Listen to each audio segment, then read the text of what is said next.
Kettlebell lunges. Let's go over my favorite and my go-to lunge variation, which is the reverse lunge. 99.9% of the time, if there's a lunge in my programming, it's gonna be a reverse lunge unless otherwise noted to some other variation. So let's go over it with body weight, and then we'll go over a couple different hold options with kettlebells. So in a reverse lunge, we wanna start up nice and tall, take a step back, and we're going to pull that back knee to the floor, pull through that front foot. We're gonna stay relatively tall, so we want hips under, ribs in, inhale down, exhale up. Now we want to kiss that knee down. Ideally, if you have that mobility and that range of motion, that knee durability, okay? Kiss that knee to the floor and push through that front foot to stand up.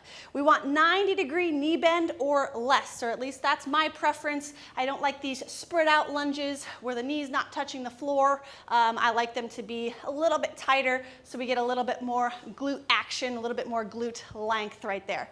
So just stepping back, ribs in, hips under, nice and tall, making sure we're working those hands correctly with body weight lunges always. If the right leg's out front, left hand is up, so always have an opposite limb here to counterbalance. Couple of weight options or hold options with the kettlebells.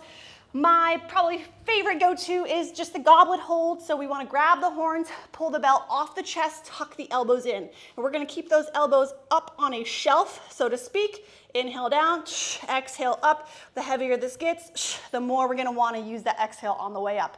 Another option is racked.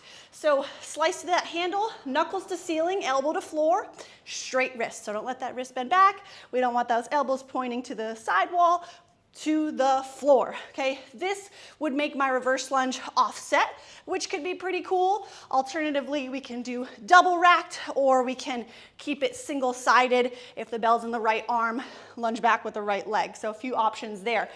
And then lastly, we could do suitcase. So roll those shoulders back. We want to avoid those kettlebells swinging a ton, so just nice and controlled in and out. And again, single-sided on either side, depending on what you want to get out of it, could be a nice way to offset that lunge. There it is. Have fun, live epic, be epic.